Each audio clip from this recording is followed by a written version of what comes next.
మనమందరము ఏ విధంగా దేవుని పట్ల ఉంటే ఆశీర్వదించబడతాం చెప్పాలమ్మా.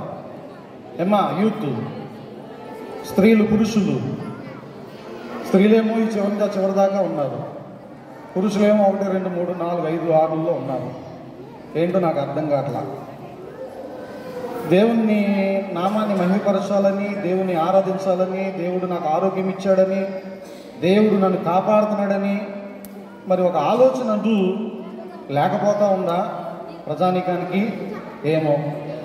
ఏదేమైనప్పటికీ ప్రభునందు ప్రియమైన వాళ్ళరా, దేవుడు మన పట్ల కరుణ చూపిస్తున్నాడు, దయ చూపిస్తున్నాడు. కనుకనే మనం ఇంత ఆరోగ్యంగా, ఈ ఆరోగ్యానికి కారణం ఎవరు? ఈ ఆనందానికి కారణభూతుడు ఎవరు? ఈ సంతోషానికి ఆది సంభూతుడు ఎవరు? అంతా సమానమే కాదు, అందరూ సమానమే కాదు.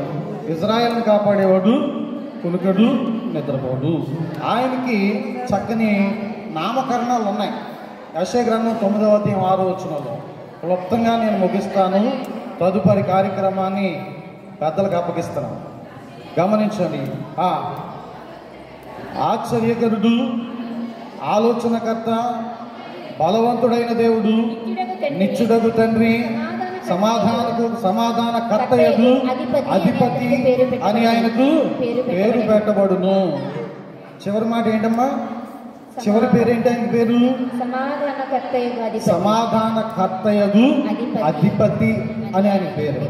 చెప్పండి, ఇప్పుడు సమాధానానికి ఎవరు అధిపతి? కోట్ల ఆస్తి ఉందండి, కొంపలో ఒకడికొకడికి పడదు. వీళ్ళు తింటే వాళ్ళు పండుకుంటారు, వాళ్ళు తింటే వీళ్ళు పండుకుంటారు. వీళ్ళు కూర్చుని టీవీ చూస్తే వార్తలు, వాళ్ళు వెళ్ళి పెరట్లో మొక్కలకు నీళ్ళు వేసుకుంటారు. ఎవరైనా ఒక అతిథి వస్తే ఒకరు మొహం చాటేస్తారు, ఒకరు కూర్చుని మాట్లాడతారు, ఒకరు టీ తీసుకురమ్మంటే నాకు గాలి లేదు పొమ్మంటారు.